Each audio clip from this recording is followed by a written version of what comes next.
Tonight, Israel emboldened after President Trump doubled down on plans to take over Gaza. In another show of support, Trump is expected to sanction the court that wants to arrest Benjamin Netanyahu for alleged war crimes. Israel leans into Trump's plan, openly discussing plans for the displacement of Palestinians, despite widespread rejection of the idea. The actual idea of allowing first Gazans who want to leave. I mean, what's wrong with that? Also on the program, preparing for a future war with Russia. How Europe's biggest power, Germany, is readying itself for an attack. We have to speed up to be ready before Russia is ready. They're systematically trying to undermine the world order. Plus, from Miss South Africa to joining the global fight against FGM, I speak live to Shudufhadzo Musida. And the scientific leap in Australia that could save kangaroos and koalas from extinction. It's all coming up on The World with me, Yalda Hakim.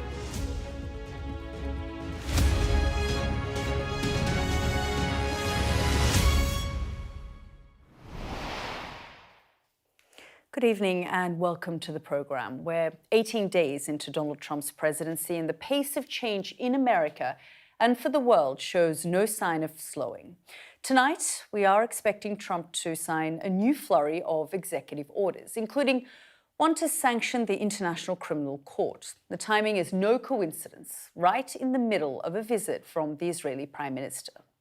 You'll remember that Benjamin Netanyahu is a wanted man after the ICC issued an arrest warrant for his arrest over alleged war crimes in Gaza. So this new executive order will be Trump telling Netanyahu he has his back. It comes after the US president doubled down on his controversial plans to take over Gaza, a plan that sounded outlandish at first. But today, Israel's defense minister felt so emboldened he openly discussed plans to displace Palestinians. Some of Trump's executive orders are facing pushback in the courts. Earlier, a federal judge temporarily blocked Trump's efforts to pay off thousands of federal workers. Another blocking his order ending birthright citizenship for the children of illegal immigrants and accused Trump of ignoring the Constitution. Trump is fighting the law, and in some cases, the law is winning. But will he get his way over Gaza? Our first report comes from our Middle East correspondent, Alistair Bunkle. In Gaza, they're trying to survive the storms that have hit them in the last few days. Despite the ceasefire, almost everyone is living in temporary shelters still. What they want is international help to rebuild their homes. But President Trump wants them to leave so America can build homes on this land. The Palestinian people are not going to migrate. They're not leaving. This is our land. These are our skies. We're not looking to any plans, whether Israeli or not Israeli, that talk about the displacement of the Palestinian people from their land. In a tweet, Israel's defense minister said, "I have instructed the IDF to prepare a plan that will allow any resident of Gaza who wishes to leave to do so to any country willing to receive them. The plan would include exit options via land crossings, as well as special arrangements for departure by sea and air." America's allies have all distanced themselves from Trump's proposal. The US president has doubled down on it today, though, but he did say that US soldiers would not be deployed to Gaza. The actual idea of allowing first Gazans who want to leave. I mean, what's wrong with that? They can leave. They can then come back, they can relocate and come back, but you have to rebuild Gaza. If you want to rebuild Gaza, you can't have, this is the first good idea that I've heard. It's a remarkable idea. Israel says that this would be voluntary migration. But Palestinians and human rights organizations say, how can it be called voluntary after 15.5 months of constant Israeli bombardment that has left Gaza looking like this? Palestinians must determine the future of Gaza with support from regional states and the wider international community. There must be no forced displacement of Palestinians nor any reduction in the territory of the Gaza Strip. Trump's proposal has been jumped on by the Israeli far right, who have long hoped to resettle Jews in Gaza. They've held parties on the Gaza border in recent months, convinced it would soon be their land. The least we can do is just kick them out of our land, because this is our home, this is our land, and we deserve it. This was one visualization that was created by a property development firm in December 2023, shortly after the war started. "Wake up, a house on the beach is not a dream," the caption says. Their dream, though, is Gaza's nightmare. They've survived the war, lost their homes, and now, maybe, their land too. Alistair Bunkle, Sky News, in Jerusalem. Well, let's go straight to our US correspondent, James Matthews, who joins me live from Washington. And James, every night for us here in London, certainly, it seems like, we see Donald Trump signing a new flurry of executive orders. And of course, the issue and the comments around Gaza have dominated things for the last 48 hours. But we are also expecting to see more executive orders signed, frankly, any minute now. And these ones focused on sanctioning the International Criminal Court. That's right, yeah. I mean, the Donald Trump presidency is splashed across the TV every day, Yalda. It's like a daytime show. Executive order starring Donald Trump as himself. Today's episode relates, as you say, to the ICC. He's signing an order sanctioning the International Criminal Court. He's accusing it of improperly targeting the United States and Israel. The sanctions will place financial and visa restrictions on individuals who assist an International Criminal Court investigation of US citizens or of US allies.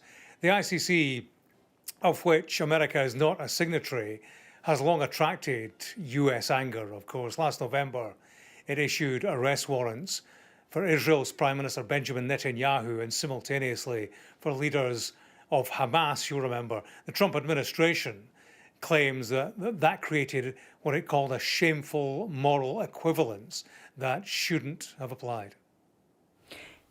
Yeah, and James, and while we're waiting for that to sort of take place, as you say, the Trump show, we are also seeing judges and courts push back where they feel Donald Trump has overstepped the mark and done something either unconstitutional or unlawful. And in this case, we're seeing incentives that were offered to federal workers to frankly resign. Judges are starting to push back on that now. That's right, yeah, to a degree. We're talking about an offer to federal workers to resign, a deferred resignation whereby they could quit now and still be paid through the end of September. We're talking about 2 million employees. So far, around only 50,000 have accepted that. That's only 2.5%. The White House target is between 5 and 10%. The deadline to accept had been midnight tonight, but unions who had urged their members not to accept this package, they went to court to challenge it, try to stop it. Now a federal judge in Boston has put it on pause while he assesses the legality of all of it. There will be another hearing on Monday. It is an intriguing next step in the courts, of course, because it's a test legally of what power the courts have to stop Trump-induced change. Is it legal? And if it isn't, can it be stopped in the courts? Yeah, absolutely. I imagine we're going to see a number of these cases emerge over the course of the next few weeks and months. James, thank you so much for bringing us up to date there. Well, James was talking there about those sanctions that the ICC faces. A few weeks ago, I spoke to the ICC prosecutor, Karim Khan, about the prospect of Trump's sanctions. Just have a listen to what he had to say. The law must play its part, and we don't sanction judges who are trying to apply the law or staff members who are serving the cause of humanity to the best of their ability. And I hope common sense prevails. How do you react to that and the possibility of sanctions on you? The important thing to remember is that this court and the building that your viewers see behind me was created because there was a realization after Nuremberg and a realization today that humanity and science can take us to the stars, but we can also destroy ourselves. And so there's a fundamental choice. Are we trying to be constrained by something? And I think in terms of the best of the United States, I hope common sense and principle prevails. That was ICC Chief Prosecutor Karim Khan there, and at 9:30 I'll be speaking to the Israeli Ambassador to the United Nations, Danon, so do stay with us for that. Well, all of this comes as Donald Trump freezes funding for USAID, effectively shutting down the world's largest aid provider. Thousands of employees at the US Agency for International Development will be placed on leave from tomorrow night, with the Trump administration saying the organization is wasting money. Staff have protested the cuts, saying they will put lives in danger and hamper national security. And as I mentioned at the start of the show earlier today, a federal judge temporarily blocked Trump's efforts to pay off thousands of federal workers. Well, Democratic Senator Heidi Campbell joins me live now. Thank you very much for joining us here on the programme. I just want your reaction to these sort of flurry of executive orders that we're seeing, but I guess namely the focus now is on USAID and shutting it down. Right. Well, it's difficult for the glacial pace of our judicial system and our regular checks and balances to combat this deluge that's sort of flooding the zone. And the Donald Trump media maelstrom is definitely a formidable foe. And that's definitely something that is the case with the dissolution of USAID, which, while it's been stayed by a judge, was done unilaterally by the Trump administration without congressional approval. So it's very alarming for Americans to see this happening. It feels sort of like a protracted coup. Where are the Democrats in all of this? I mean, they've been licking their wounds for months, but frankly, we don't see much leadership out of them. Yes, I agree with you. I'm alarmed that we are not seeing more leadership. In a lot of ways, this is, as is often the case with things that Donald Trump does, unprecedented.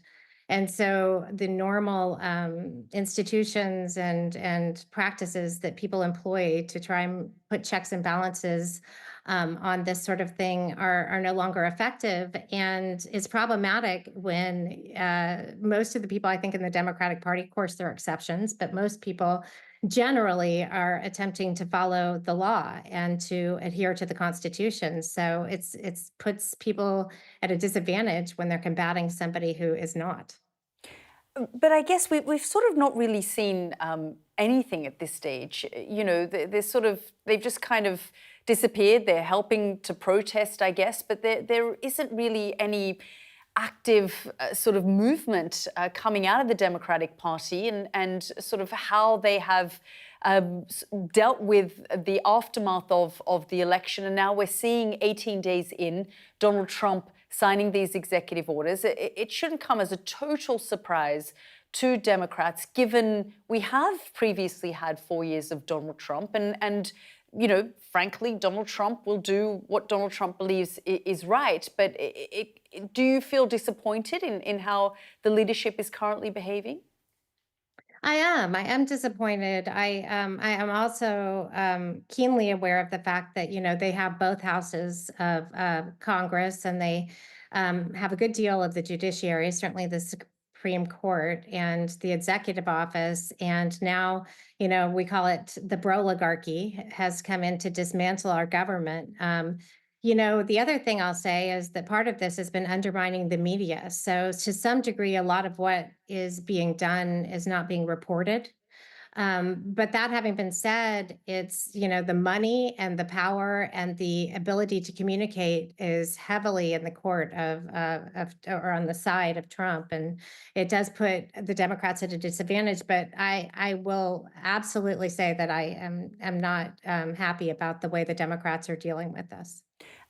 And, given, as we've said, the flurry of executive orders, and it's almost a question of what do you deal with and tackle first, There are, strategists, Democratic strategists, who are saying that the Democrats are choosing the wrong hill to die on. I mean, when you look at USAID, for example, they're saying that it is something when you poll the average American, they're not really fond of foreign aid, for example. So is this the cause that they should be fixated on? Well, USAID, keep in mind, is not just about philanthropic endeavors and handouts. I mean, the programs have worked hand in hand with private sector partners, and the U.S. military has long relied upon USAID programs to combat security and counterterrorism attacks and things like that. So it's also a safety and security issue. But that having been said, this isn't mutually exclusive. I think that we are all trying to focus on a myriad of things that are coming at us on a daily basis. And so, if you were to look forward, what do you think the Democratic Party is likely to do next? Because, you've said whether it's the media or frankly, just things in general are currently in Donald Trump's court. But what is the Democratic Party likely to do to push back?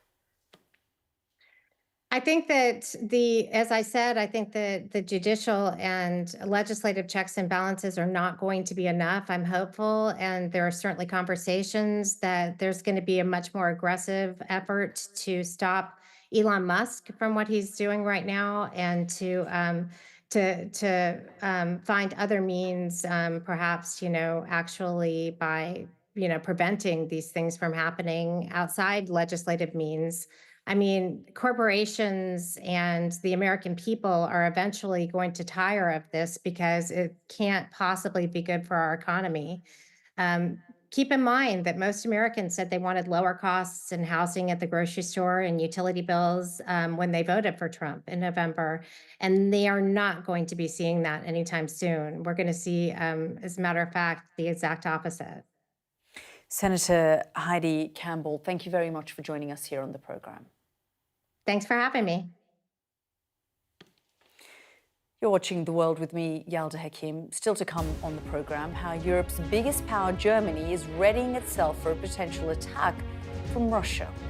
And a scientific leap in Australia as researchers produce the first kangaroo embryo from IVF.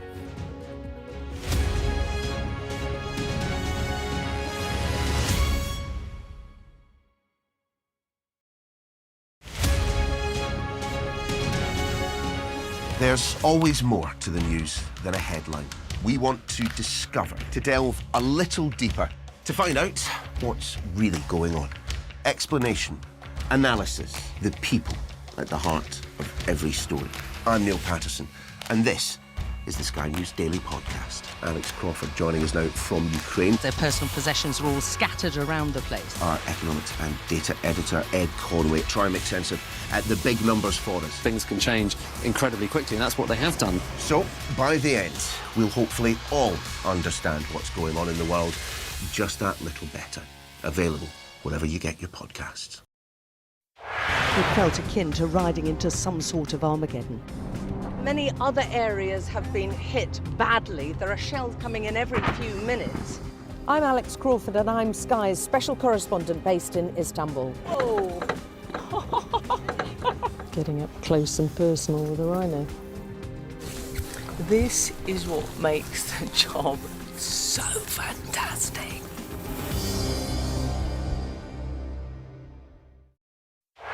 We're going to do this 100 times every day for the next 3 months. Why have we agreed to this? Raises many questions about many things. Actually seeing people impacted, she was so upset. It was powerful. They kind of couldn't believe they were being berated here. Very much on my terms, I think was the subtext. News happens fast around Donald Trump. It was a kind of wow moment. Yeah, that's what it feels like, doesn't it? It's Trump world, and we just live in it. So, where next? Follow Trump 100 wherever you get your podcasts. We aim to be the best and most trusted place for news. Greg Milam, Sky News, Manchester. Man Mandatory evacuation, you must leave! For many people, Harvey is far from over. People here believe the water will be this deep for weeks. I'm Greg Milam, and I'm Sky's chief North of England correspondent. Are you trying to run me over, Sir Philip? No, go away. Look like it, sir. Will you respond to those who made accusations, Sir Philip? Can you go away? Sky News, the full story first.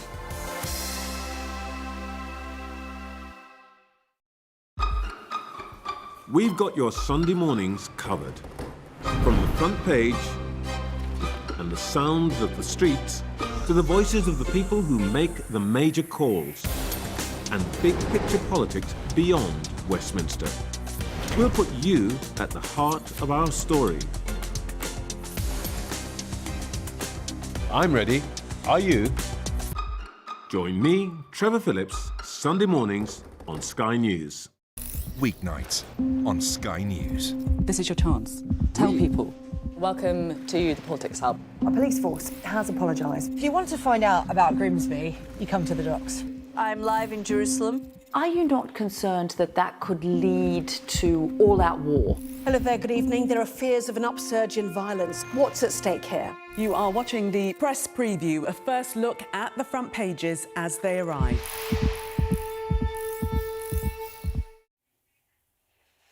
Welcome back to the programme. Now, how ready is the rest of Europe for a possible attack from Russia? Well, tonight, amid fresh defence warnings from the likes of President Zelensky, we can bring you a special report from Germany on how its armed forces are trying to become more battle-ready.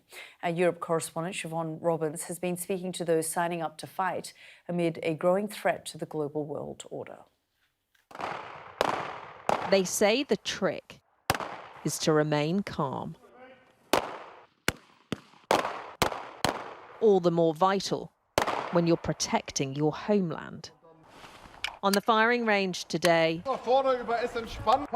an IT consultant, a mum, a guy in shipping. Civilians being trained to defend Germany in a crisis. The situation in Europe has changed because of the war in Ukraine. So now where whole areas are changing and we need to get ready for maybe a war in the future, we need to fill up our reserves. After Russia invaded Ukraine, Germany pledged 100 billion euros to transform its military. That included boosting the numbers of troops and reservists like these. Like many here, office worker David signed up after war returned to Europe. The invasion of Ukraine by Russia, I think that was definitely the motivating factor, because they're systematically trying to undermine the world order, crossing every red line that we have drawn up as a result of the experience since World War I, World War II, you know, not executing prisoners, not torturing, not raping.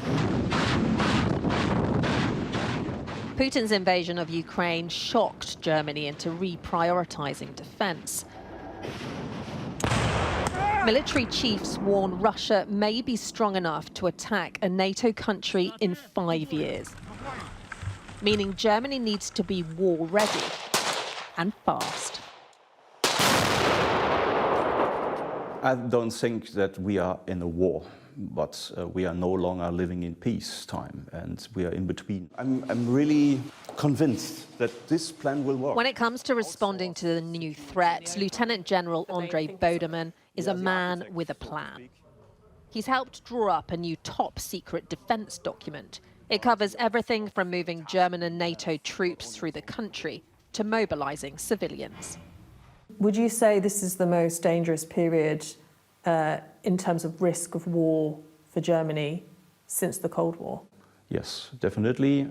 We cannot lose time. We have to start now. We already started, and we have to speed up to be ready before Russia is ready. So with Putin not pulling any punches, Germany has no time to lose. But there's a big problem. After years of neglect, the military is ageing and shrinking, with the Armed Forces Commissioner warning it has too little of everything. Fertig, go. Germany needs to find around 20,000 more soldiers in the next few years. And that's where young people come in. This camp offers teenagers an insight into what it takes to be in the military. And 17-year-old Julian is ready to serve. Why is it that you want to join the military? There's a sense of patriotism, that's a big part of that. And also the love of my country, wanting to defend it. With conscription currently off the table, the military is having to find other ways to attract recruits. Not an easy task in a country where history's left many inherently wary of war. Why do you think more young people aren't interested in joining at the moment? Probably they think they come here and have to go to war, and yeah, that doesn't sound that great. The war in Ukraine has forced Germany's hand. Defence is once again a focus, but it's also a dividing line, a boundary that many here don't want to cross. Siobhan Robbins, Sky News, Germany. This is The World with me, Yalda Hakim. Next up on the programme, the search for answers over Sweden's worst ever mass shooting, the latest from a rebel. Plus, I speak live to Israel's ambassador to the UN on Donald Trump's outlandish plans to run Gaza.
I saw police being forceful, pushing young men and women to the ground as they made almost 100 arrests.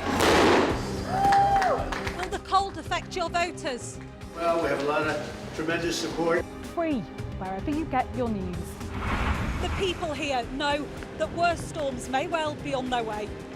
I'm Martha Kellner and I'm Sky's US correspondent based here in Los Angeles. Welcome back. Israel has ordered its army to draw up plans to facilitate what it calls the voluntary departure of residents from Gaza. And today, as we've been saying, Donald Trump doubled down on his plans for the US to take over the Strip. In a post on social media this morning, he wrote they would actually have a chance to be happy, safe and free. The US, working with great development teams from all over the world, would slowly and carefully begin construction of what would become one of the greatest and most spectacular developments of its kind on Earth. No soldiers by the US would be needed. Stability for the region would reign. Well, Israel's ambassador to the United Nations, Danon, joins me now from New York. Ambassador Danon, always good to see you. I just want to get your reaction to this latest news that Israel's army is drawing up plans to sort of get ready for the voluntary removal of Palestinians from Gaza. Can you just give us an update on that? Yalda, let's be clear about our goals in this war. Our goals are very clear: to bring back all the hostages and to eliminate Hamas. That's what we are focused on, and that's what we will continue to do. Regarding the plan we heard from President Trump the other day, I think it's legitimate that if you have people who want to move from where they are, they have the consent to move to somewhere else that is willing to accept them, that it will be feasible. I don't understand why it's an issue. If you have people who want to move and say some places that are willing to accept them, I think that should be approved by everybody, like you have in any other place in the world. You see people moving, coming back. I don't understand why you have so much rumble around that. Well, Ambassador, you do understand, though. I mean, the whole basis of this conflict is that the Palestinians, for 75 years, the basis of this conflict has been that the Palestinians want their own state. So this idea of whether it would be permanently or temporarily is non-negotiable for Arab states, for Palestinians. Sure, those who were injured during this conflict have been transported to places like Qatar, for example, and other regional countries to Egypt. But the idea that they would be removed from there for the Palestinians is a non-starter. But Yalda, I beg to differ with you. That's hypocrisy. When you say remove or relocate, it sounds like you force somebody to do that. I think that what is being discussed, and it's only in the initial stages, is to offer an alternative for those people. I'm sure today, if you're going to ask the people in Gaza, you're going to find many of them that will be very happy to go somewhere else. To go to Canada, a few thousand move to Canada or to other places, and to start a new, like you saw in other places when you had conflicts. Millions of Ukrainians moved to other European countries. So I think the Palestinians that we at Sky News have spoken to have said things like, "Go to hell, we're not leaving, we're not going anywhere." That's legitimate. If nobody would like to go, I think many of the people in Gaza, if they would get the offer to go to other places and to start new life, I think many of them would choose that option. But, it's up to them to decide. And that's what I'm saying. Why to block them and to say, no, the people of Gaza are doomed to stay for Gaza for eternity? What about those people who want to go and start a new life, to relocate?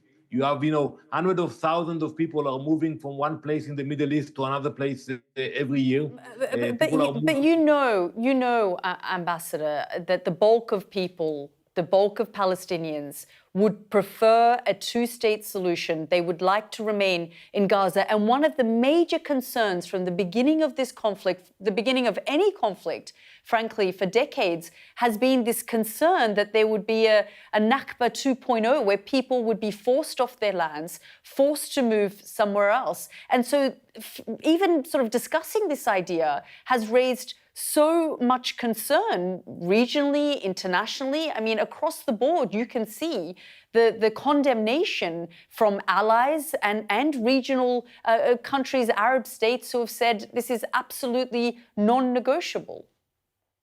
Well, unfortunately, regarding the Palestinian issue, you have so many leaders around the world who speak or so-called on their behalf, but they never actually came up with like real solutions. So I think it's about time to think about real solutions, about new ideas out of the box.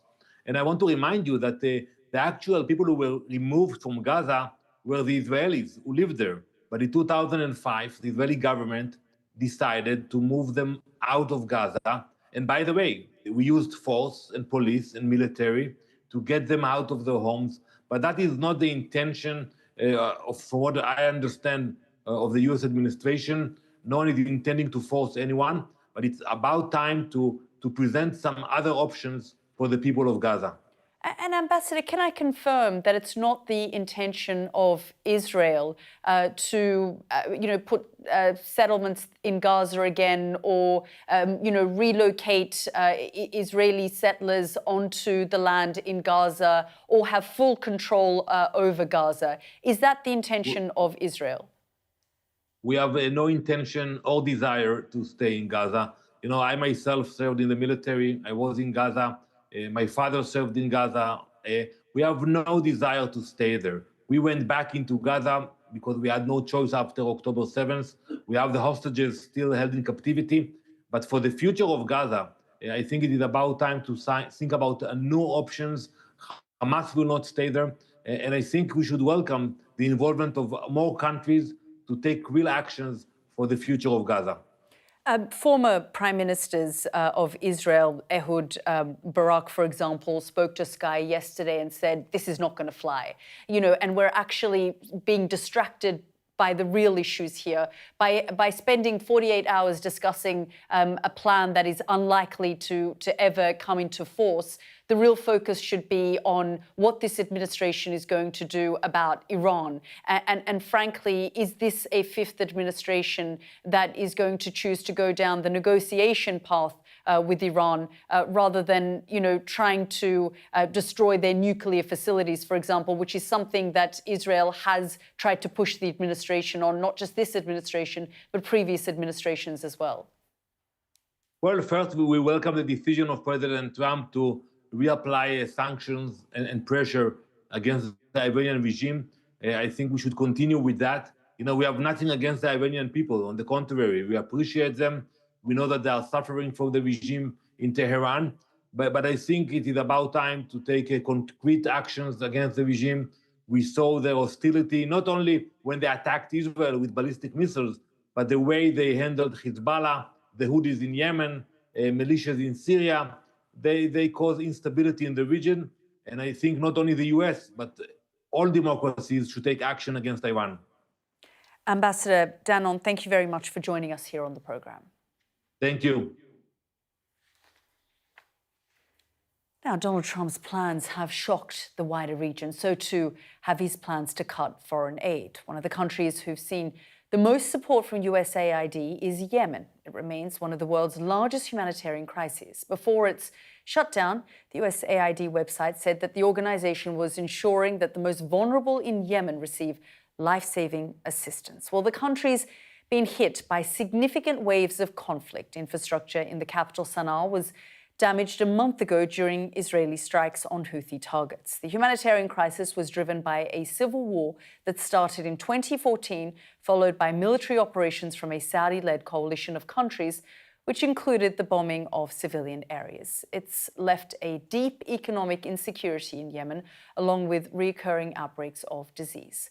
As a consequence, the United Nations says that 21.6 million people are in dire need of humanitarian aid, with 14% of the population currently displaced. That number continues to rise. The US has been the largest donor of humanitarian assistance to the country. Last year, they provided $220 million in additional humanitarian aid to Yemen, $200 million coming from USAID and $20 million from the State Department. Well, Donald Trump's cuts to USAID, where the bulk of funding for Yemen's crisis comes from, has sparked concern from many on the ground. Have a listen. The people of Yemen have collapsed. We are below the poverty line. We want to live. We want to eat. Trump's decision will stop the ships coming in, stop the blockade. We want to live. We want to eat. If aid is cut off, it will be a disaster. We have been suffering from years of aid cuts, and if this decision is issued, it will affect the organisations, which will affect us. We don't have money for treatment. We're not given blankets. They don't give us anything. We're in a miserable situation. Organisations don't pay attention to us. Some voices there from Yemen. Well, that cut to aid comes 2 weeks after the US president re-designated Yemen's Houthis as a foreign terrorist organisation over their attacks on Red Sea shipping. The Minister of Foreign Affairs told Sky News that decision will lead to the people of Yemen suffering. Have a listen. We consider the classification decision to be a hostile act against the progress of the peace process. The United States of America had previously stopped the signing of the roadmap, and it was clear. The US State Department announced that there will be no peace in Yemen unless the tension in the Red Sea stops. The Yemeni people will definitely stand firm, and there will definitely be some kind of suffering. That was Yemen's foreign minister there. Now, despite female genital mutilation being banned in more than 70 countries across the globe, the UN says that every year more than 4 million women and girls are at risk of the deeply painful and often dangerous process. In total, it's thought that more than 200 million worldwide have undergone the harmful procedure, which is internationally recognized as a violation of human rights. Today, it's International Day of Zero Tolerance for Female Genital Mutilation, created by the UN to speed up their goal to end FGM by 2030. Well, Shudufhadzo Musida is the new global champion for women and girls for the United Nations Sexual and Reproductive Health Agency. She joins me now. Thank you so much for joining us here on the programme. You have just become an ambassador for the ending of FGM, but just help our audiences understand how much of a problem FGM still remains in so many countries around the world. Thank you so much for having me. It's a huge problem. And for those who don't know, female genital mutilation is a practice that involves the altering or injuring of female genitalia for non-medical reasons, which means that it is a violation against women and girls. And it's so prevalent, as you said, over 200 million women and girls have undergone this practice. By the age of 5, 2 million would have undergone FGM. And if we don't reach the SDGs by 2030, 27 million more will undergo this harmful practice. So it's important for us to accelerate our practices by 27 times more than what we're doing now, because a lot of women and girls around the world right now are suffering from this practice. Shudufhadzo, do you believe that the world and those countries that haven't yet outlawed it or have outlawed it but aren't policing it properly are listening? I think they are. I think the importance of dialogue and days like these are really, really important, because in some countries, a lot of countries, it's a cultural practice and people fear what they don't know, but they also ignore what they do not know. So it's important for us to have these conversations, raise dialogue, but also not work in silos. I don't think it's just the responsibility of international organizations like the UNFPA, but all of our responsibilities to make sure that all women and girls are free from this harmful practice, because until they're free, I don't believe that anyone is free. Yeah, and like you say, I mean, in certain parts of the world, it is a cultural practice. Do you think it'll come down to education in these communities and having field workers, for example, talking to them, people who are from within the community and talking about how harmful these practices are? Yes, because I found out an interesting fact that the practice of FGM predates the rise of Christianity and Islam. So it's not a religious practice, it's something that's deeply embedded in the cultural norms of these societies. So when engaging with these communities, it's important to have respectful dialogue, because for the most part, many don't even know that it is wrong. The most beautiful thing that's been happening is the fact that in most communities, women who have undergone FGM are now community leaders leading the charge to end FGM so their daughters don't have to go through the same thing. I met an incredible woman in Kenya who was doing that, and she said, not with my child. But just because she said that, the whole community is now following suit, because a lot of people don't know that it's wrong. I mean, for me, I found out watching television in 2005 that FGM actually exists. So it's not just their responsibilities, but government as well, to have conversations with these community leaders and educate instead of just trying to tell them to stop something that they don't believe is wrong. And you know, for all the progress, as you say, that is slowly being made, there are places where it is going backwards and it is being reversed. There are attempts to reverse the law. Mm. They are. I mean, it's predominant in East and Southern Africa and some parts of Asia, but because of migration, it happens all around the world. I heard a story about how if you're from those parts of the world, you go home and during the summer, they undergo this practice, undergo psychological and physical pain and have to go back to their normal lives. But there's nothing normal about this practice. And I think, again, without these conversations, without putting it on public platforms such as these, a lot of people don't even know that it's happening. So in an attempt or rather an effort to reverse it, it needs a lot of investment from government. I mean, to eradicate this practice needs about $2.1 billion because it takes $95 to ensure that one girl child doesn't undergo this practice. So as you can see, it doesn't just need people like me as activists or the UNFPA. It needs community leaders, it needs governments, it needs all of us. Yeah, absolutely. And I mean, the staggering numbers that you talk about, the number of children who undergo this practice by the time they're 5, and the tens of millions that are still at risk if this isn't reversed by 2030. Do you think that goal can be reached?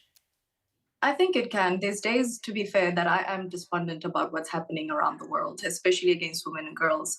But I do believe if we do accelerate our efforts by 27 times, I don't think that's a big number. I think if all of us mobilize and start having these conversations, but not in silos, together as a global community, that it is possible. I think that the biggest thing that made me take up this role is the fact that I believe that change is possible. Shudufhadzo, we're really grateful that you've joined us here on the programme. Thank you so much. Thank you so much for having me. Now let's go to Sweden, and police there are still searching for answers after the country's worst mass shooting on Tuesday. Authorities today revealed the gunman accused of killing 10 people may have previously attended the education centre targeted in the attack. The suspect has been named as 35-year-old Ricard Anderson. Well, the incident happened in the city of Örebro, around 100 miles to the west of Stockholm. Police say that although the motive for the attack at the campus is not yet known, it is not believed to be terror-related. Our correspondent Ashna Harinag reports from Örebro. A jobless loner who set out to harm. Ricard Anderson, the alleged attacker responsible for the shooting in Örebro, was a former student at the education centre. On Tuesday, it's thought he returned. Marisol was inches from the gunman as he tried to lure people out of their hiding places. He's like walking around beside in our wall. You could hear his footsteps? Yes, that's really scary because it's like just if he turn around our room where we hide.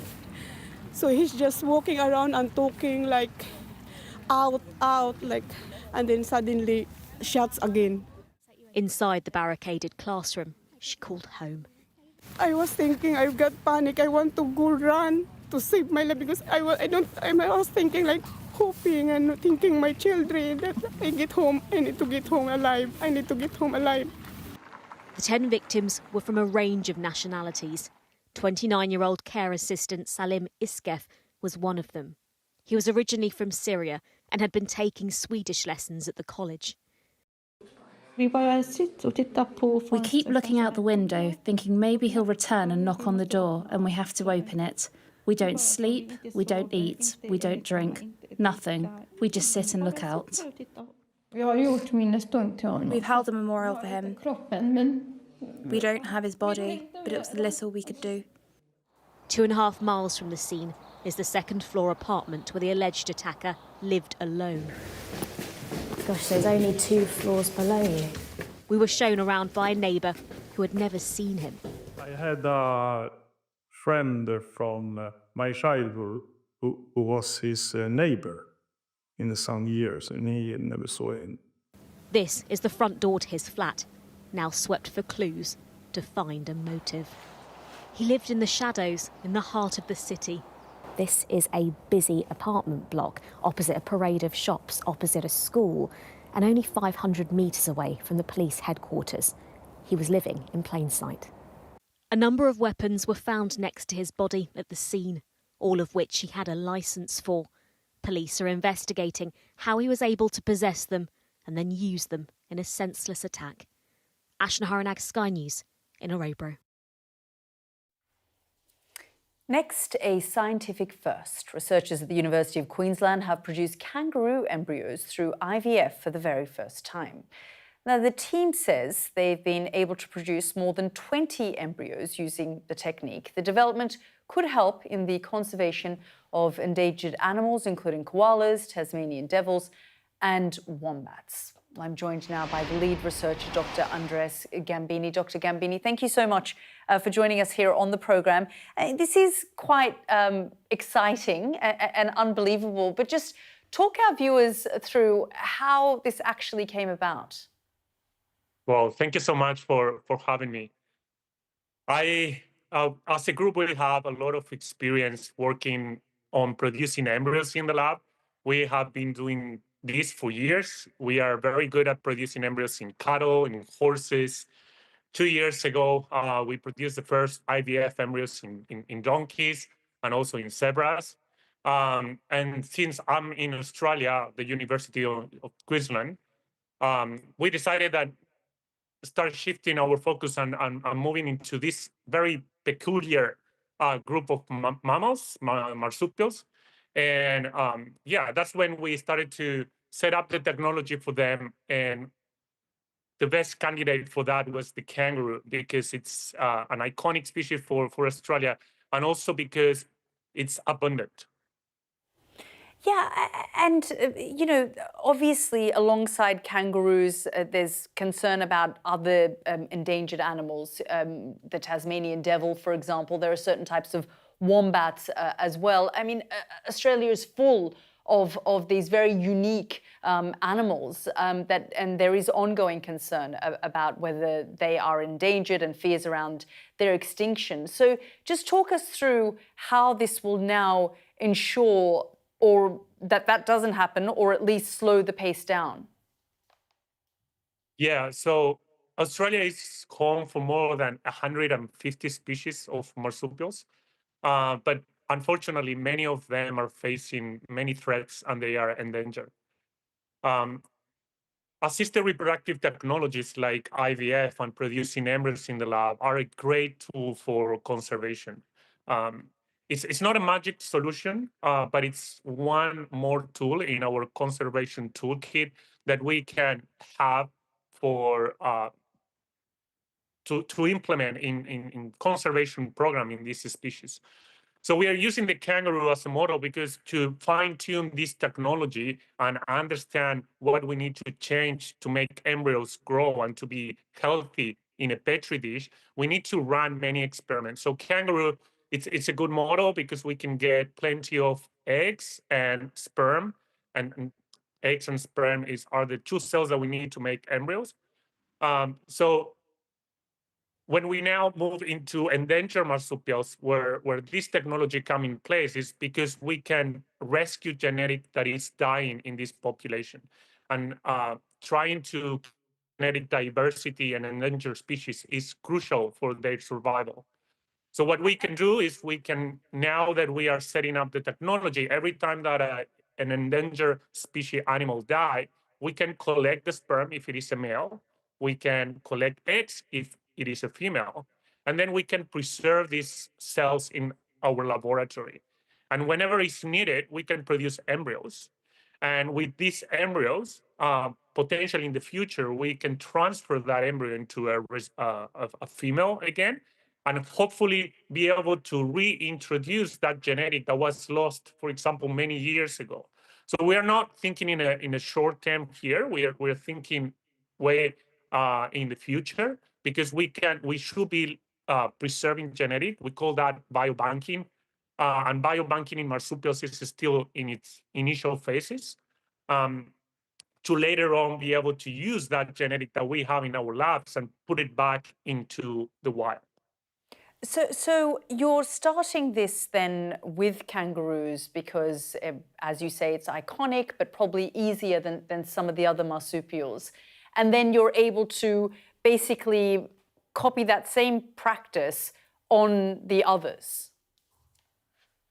Yes, that's kind of the the general explanation, but it's not going to be as easy to copy and paste what we are doing in kangaroo, in koalas, for example, because even though they belong to the same group of animals, they're both marsupials, for example, they still have many differences in their reproductive strategy. So for all the marsupial species, we're going to have to, again, do some fine-tuning of this technology in the lab to make able to produce embryos.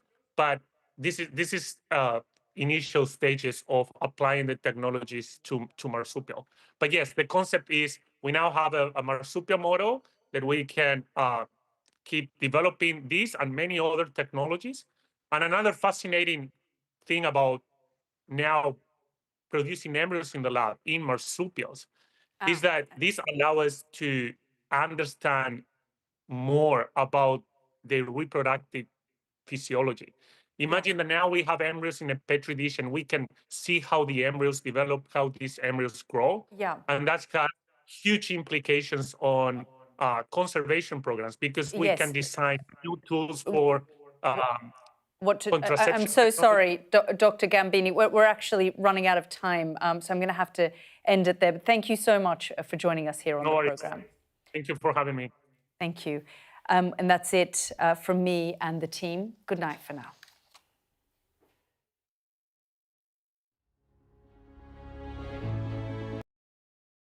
Weeknights on Sky News. This is your chance. Tell people. Welcome to the Politics Hub. Our police force has apologised. If you want to find out about Grimsby, you come to the docks. I'm live in Jerusalem. Are you not concerned that that could lead to all-out war? Hello there, good evening. There are fears of an upsurge in violence. What's at stake here? You are watching the press preview, a first look at the front pages as they arrive.